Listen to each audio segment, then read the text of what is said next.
آپ کہیں گے عورتوں کو اگر ہم گھر میں بٹھائیں تو ہماری اکانومی سفر کرے گی، آدھی ہماری جو ہے لیبر وہ کام نہیں کرے گی۔ میں نے کہا where there's a will there's a way۔ Cottage industry کا انتظام کرو، نمبر 1، گھروں میں بیٹھ کر کام کریں۔ دوسری جنگ عظیم کے دوران ایک بڑا علاقہ تھا دلی میں جس کا ہر گھر کارخانہ بنا ہوا تھا، کرخندار، یہ ایک قوم کا نام پڑ گیا، کرخندار۔ چھوٹی چھوٹی مشینیں لگی، کہیں بٹن بن رہے ہیں، کہیں بکسوئے بن رہے ہیں، کہیں نکریں سل رہی ہیں، کہیں پینٹیں سل رہی ہیں، کہیں جو ہے کرتے سل رہے ہیں، قمیضیں۔ صبح کے وقت ٹرک آیا، خام مال دے گیا، شام کو آیا، تیار مال لے گیا۔ عورت نہ گھر سے نکلی نہ باہر گئی، کچھ نہیں، اور کام کیا، کما لیا۔ کاٹیج انڈسٹری کا انتظام کرو۔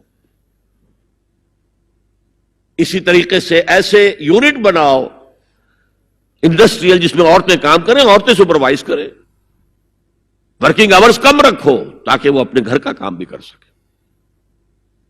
کرو۔ عورتوں کے ہسپتال میں عورتیں مرد، عورتیں مریض، عورتیں ڈاکٹر، عورتیں مریض، عورتیں نرسز۔ مردوں کے ہسپتال میں فیمیل نرسز کا کیا کام ہے؟ کیا میل نرسز نہیں ہوتے؟ اور کیا آرمی کے اندر جو فارورڈ یونٹس ہوتے ہیں کہ جو جاتے ہیں محاذ کے اوپر، ان میں کوئی عورت نرس جاتی ہے؟ میل نرسز جاتے ہیں، حالانکہ سب سے زیادہ نرسنگ کی ضرورت وہاں ہوتی ہے۔ کسی کا بازو اڑ گیا ہے، کسی کی ٹانگ اڑ گئی ہے، کسی کی پیٹ میں آ کر کسی بم کا ٹکڑا جو ہے لگایا، انتڑیاں باہر نکلی ہوئی ہیں، تو نرسنگ سب سے زیادہ وہاں ضروری ہے۔ وہاں تو فیمیل نرسز نہیں ہوتی، میل ہوتے۔ سیگریگیشن، سیگریگیشن، سیگریگیشن، یہ آگ اور پانی کا ملاپ درست نہیں ہے۔ تو سب سے بڑا پردہ تو یہ ہے۔ دوسرا پردہ، دوسرا قلعہ، گھر کی چار دیواری۔ وَقَرْنَ فِي بُيُوتِكُنَّ وَلَا تَبَرَّجْنَ تَبَرُّجَ الْجَاهِلِيَّةِ الْأُولَىٰ۔ قرار پکڑو اپنے گھروں میں، وقار کے ساتھ رہو، ٹھہری رہو اپنے گھروں میں، اور بند سمر کر باہر نہ نکلو جیسے کہ تم جاہلیت کے دور میں نکلتی تھی۔ اس کو ہمارے ماڈرن لوگ کہہ دیتے ہیں یہ تو صرف ازواج مطہرات کے لیے تھا، اس سے بڑی جہالت کوئی نہیں ہو سکتی۔ دیکھیے ایک نکتہ، یہ شاید پہلے کبھی آپ کے ذہن میں نہ آیا ہو، ازواج مطہرات سے خاص کیوں خطاب کیا گیا؟ اس کی وجہ ہے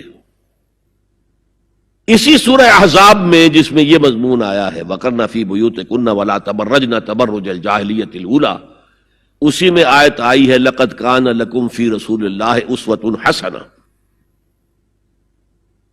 مسلمانوں تمہارے لیے اللہ کے رسول کی شخصیت کے اندر ایک نہایت عمدہ نمونہ ہے، اور یہ معجزہ ہے۔ مردوں کی ہر حیثیت کے لیے اسوہ ہے محمد صلی اللہ علیہ وسلم۔ امام کے لیے آپ کا اسوہ ہے کہ نہیں؟ مسجد نبوی کے امام تھے کہ نہیں؟ مبلغ کے لیے ہے کہ نہیں؟ سب سے بڑا کام تو آپ کا تبلیغی تھا۔ مزکی اور مربی کے لیے ہے کہ نہیں؟ باپ کے لیے ہے یا نہیں؟ شوہر کے لیے ہے یا نہیں؟ سپہ سالار کے لیے ہے یا نہیں؟ قاضی القضات کے لیے ہے یا نہیں؟ مرد کی ہر حیثیت کے لیے اسوہ ہے۔ آخر عورت کی نسوانی زندگی کے لیے تو حضور رسوا نہیں بن سکتے، یہ خلا ہے۔ مرد کے لیے کامل اسوہ، عورت کے لیے بھی اسوہ، لیکن اس کی خاص نسوانی زندگی کے لیے اسوہ نہیں۔ اس خلا کو پر کیا ازواج مطہرات سے۔ لستن کاحد من النساء، اے محمد کی بیوی تم عام عورتوں کے مانند نہیں ہو۔ پھر جو احکام دیے گئے ہیں وہ سب کے لیے ہیں، لیکن اس میں چیریٹی بگنز ایٹ ہوم، گھر سے شروع کرو۔ سب سے پہلے خواتین، حضور کی بیویاں جو ہے وہ مخاطب ہیں۔ اور اے مسلمانوں، اگر حضور کی بیویوں سے کوئی چیز مانگنی ہو تو حجاب کے پیچھے سے مانگو، رو در رو مت ہو۔ فَاسْأَلُوهُنَّ مِنْ وَرَاءِ حجاب، یہ دوسرا قلعہ ہو گیا۔ حافظ ناموس زن، مقصد کیا ہے؟ عورت کی عزت، عورت کی عصمت، عورت کی عفت کی حفاظت۔ تیسرا جسے ہم ستر کہتے ہیں، عورت گھر میں بھی ہے، گھر میں ہے، اور وہاں صرف محرم آئیں گے، نامحرم نہیں آئیں گے. محرموں کی اتنی لمبی لسٹ دی گئی ہے، اللہ نے کس لیے دی ہے؟ کیا قرآن مجید میں لفاظی ہے؟ ایک ایک لفظ گنجینہ معنی کا طلسم اس کو سمجھیو جو لفظ کے غالب میرے اشعار میں آوے. غالب نے تو تعلی کی ہے، اللہ کے کلام میں تو یہ بات صحیح ہے نا. گھر کے اندر نامحرم نہیں آئے گا. گھر میں اگر وہی ایک بیٹی تھی جو آپ نے اپنے داماد کو دے دی ہے اور کوئی اور بیٹی نہیں ہے تو داماد گھر میں آ سکتا ہے اور نہیں آ سکتا. سالی سے اس کا پردہ ہے، دیور سے بھابھی کا پردہ ہے، چچا زاد بھائی بہنوں کا پردہ ہے. چچا سے پردہ نہیں ہے، ماموں سے پردہ نہیں ہے، چچا زاد پردہ ہے، ماموں زاد پردہ ہے، خالہ زاد پردہ ہے، پھوپھی زاد پردہ ہے. یہ سارے احکام کس لیے دیے گئے؟ گھر کے اندر بھی ستر اور نگاہیں نیچی. مولانا حمید الدین فراہی نے ایک نقطہ بیان کیا کہ سورہ احزاب میں جو پردے کا بیان ہے وہ ہے گھر سے باہر کا پردہ. جب اے نبی کہہ دیجئے قل لازواجک و بناتک و نساء المؤمنین یدنین علیہن من جلابیبہن. جلباب کہتے تھے ایک بڑی چادر. کوئی عربوں کی تہذیب میں موجود تھی دو چیزیں. گھر میں ان کے ایک دوپٹہ ہوتا تھا جسے خمار کہتے تھے. خمار، خمرہن کا لفظ آیا ہے سورہ نور کے اندر. گھر سے باہر نکلتی ہوئی وہ اپنا پورا وجود ایک چادر میں لپیٹ لیتی تھی لیکن چہرے کا پردہ نہیں تھا.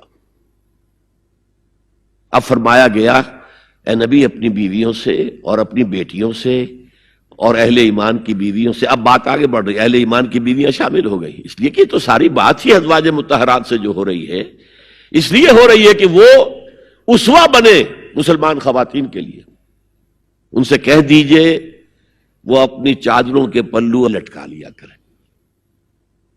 یہ جو گھونگھٹ کا تصور بعد میں ہوا ہے یہ ہے تیسرا پردہ.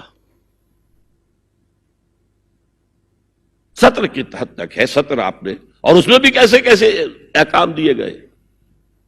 لباس وہ پہنو جو ڈھیلا ہو، تنگ نہ ہو، ٹائٹ نہ ہو، تو جسم کے نشیب و فراز کو واضح کر رہے ہو.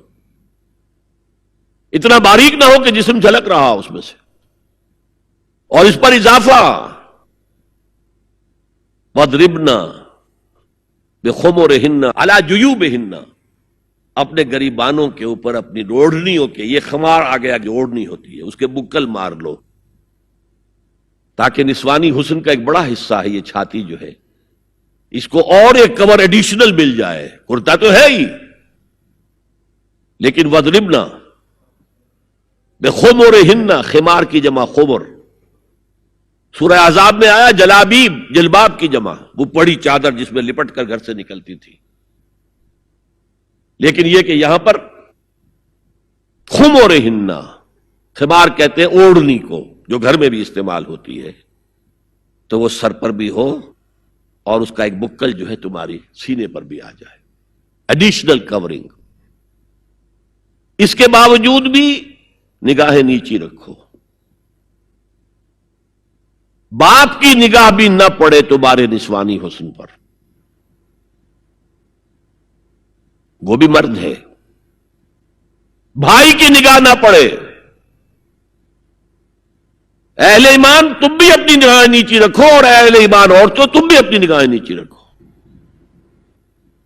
اور آج انسسٹ جو ہے، باپ کا بیٹی سے ملوث ہو جانا اور بیٹے سے ماں کا ملوث ہو جانا اور بہنوں اور بھائیوں کے درمیان، یہ اس قدر پھیل چکا ہے. امریکہ کے اندر وہاں سب سے مہنگے ڈاکٹر جو ہے وہ سائیکیٹرسٹ ہیں، سب سے مہنگی دوائیاں جو ہیں وہ دماغ امراضی کی ہیں.